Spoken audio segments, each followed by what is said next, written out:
Cuando la minería de oro y de carbón encuentran un panorama de desarrollo en Colombia que va más allá de la tradicional minería de mina, de socavón, en el caso del carbón, de oro, caso Marmato, caso Antiguo, Antioquia, y pasa a la mediana minería en explotación fundamentalmente del oro en el Chocó y en el Bajo Cauca.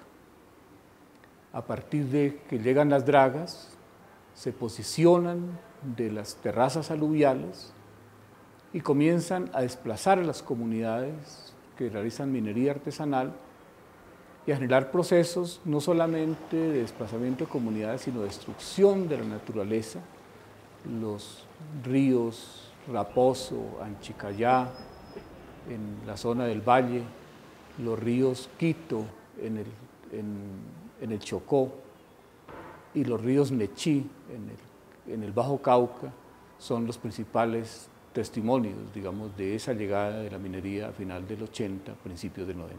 La minería se favorece por dos factores.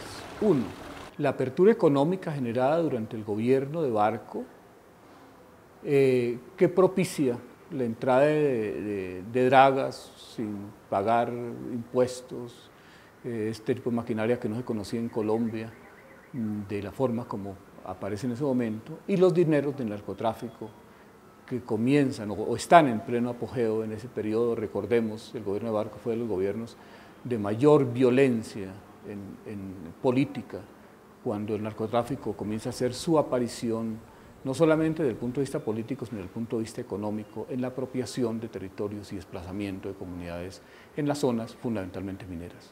¿Cuáles son las zonas más vulnerables en esta explotación minera? Las zonas más vulnerables, o la más vulnerable, es el Chocó biogeográfico, por una razón, porque el Chocó implica la minería, mediana minería, implica primero la destrucción de la vegetación, segundo la destrucción de las fuentes hídricas, de las corrientes hídricas, y tercero, y como corolario de esto muy fuerte, el desplazamiento de las comunidades, que no solamente como comunidades tienen impacto social, sino como parte de su banco genético, de sus cultivariedades, de su cultura, de su territorio, que ha venido siendo construido los últimos 500 años, particularmente por las comunidades afrocolombianas.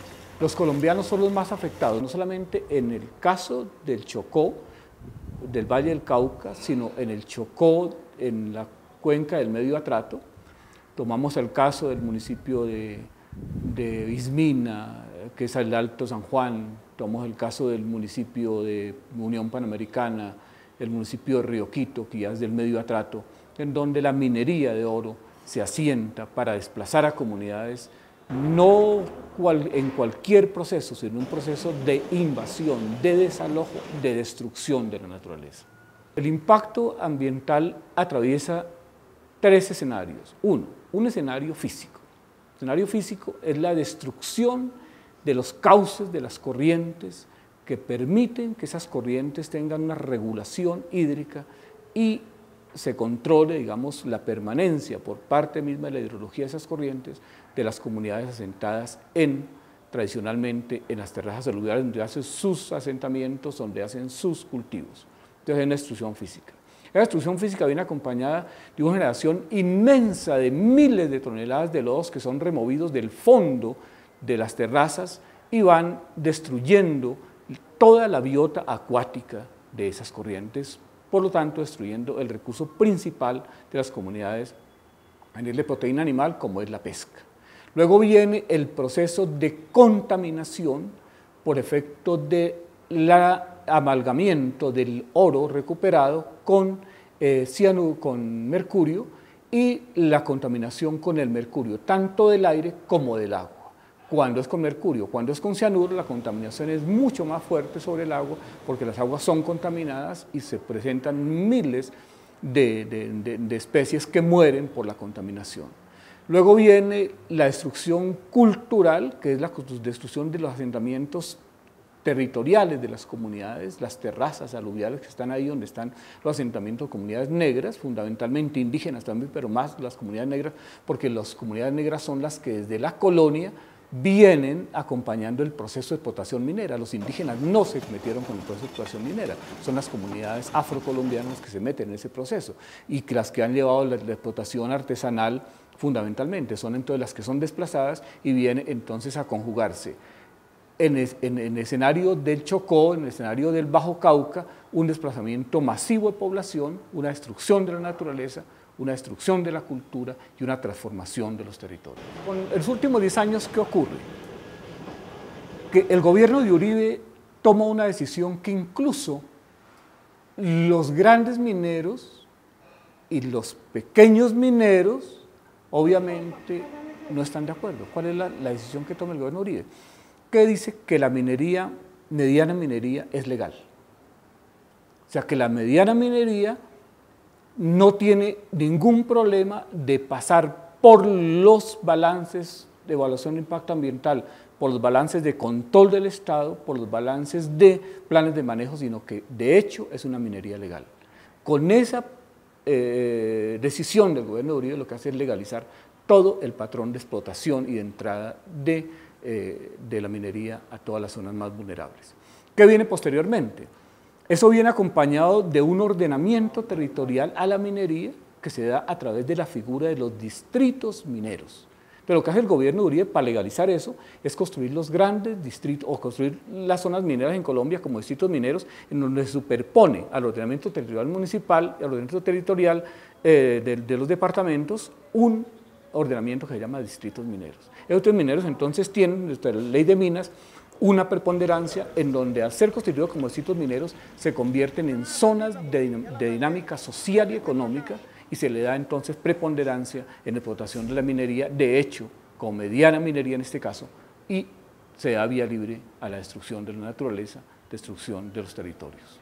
Para la explotación del oro tenemos el caso del Tolima, la Gola Chante, que es una gran transnacional, que son los intereses que vienen de Sudáfrica para acá, está concesionada aproximadamente unos 10.000 hectáreas en diversos frentes. Vienen las concesiones que se formalizan ya las transnacionales por todo el fenómeno, digamos, del oro, que vienen de caída antes, pero que se recupera en el Bajo Cauca, que son aproximadamente unas 20.000 hectáreas en esa zona. Bajo Cauca antioqueño, que coge parte, digamos, de sur de Bolívar, todo ese escenario, digamos, de la zona tradicional de oro anterior.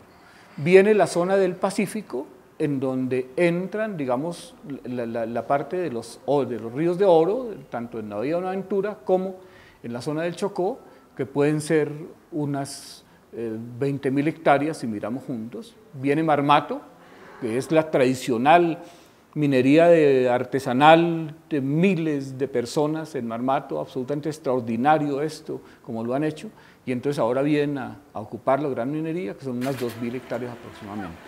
Podemos tener una suma global en grandes concesiones, en Santander también, estamos hablando de la zona del páramo Santurbán, cuando la gente se opone a esto, logran sacar a la canadiense de ahí, sin embargo las concesiones están ahí.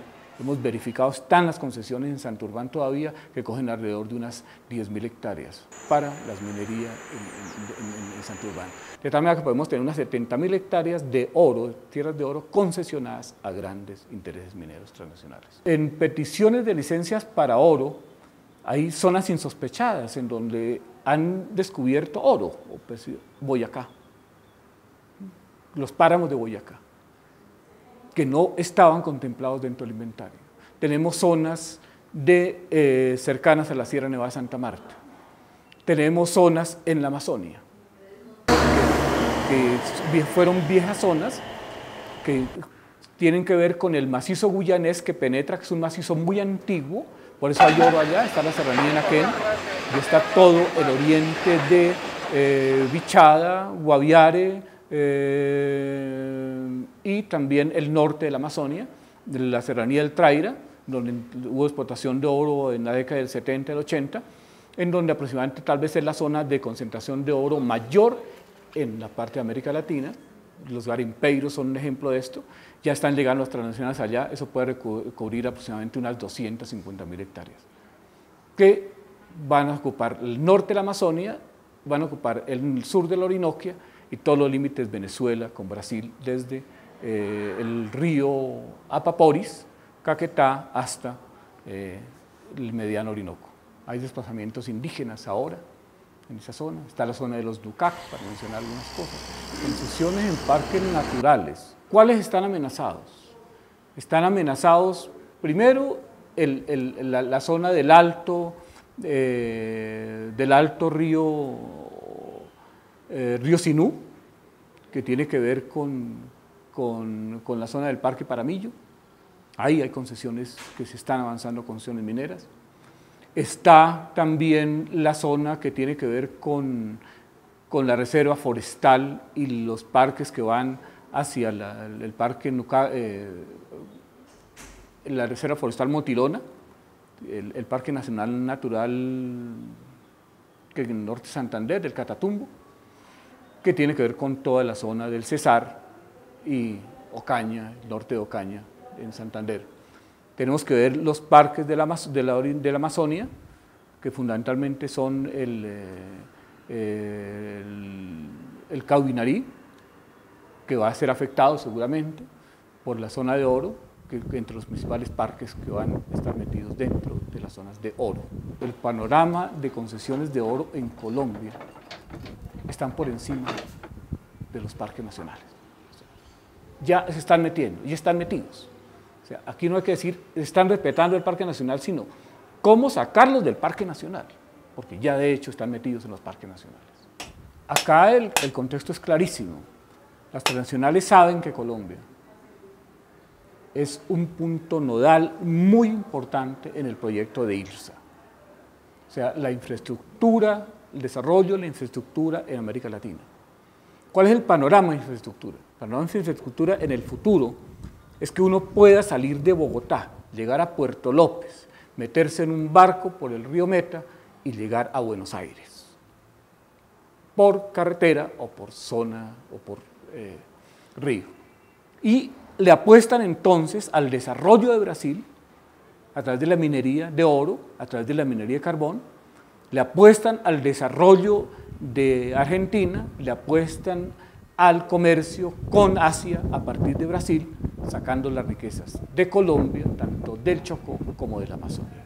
Ese es el panorama global, digamos, que se ha venido cuestionando. Estuve recientemente en Brasil, precisamente, dentro del marco del Cono Sur, la Internacional del Conocimiento, discutíamos eso, cómo los pueblos tienen que hacer conciencia de que lo que está pasando en Colombia es un panorama de Brasil como imperio, de los países que están emergentes y de las relaciones con Asia a partir de Brasil.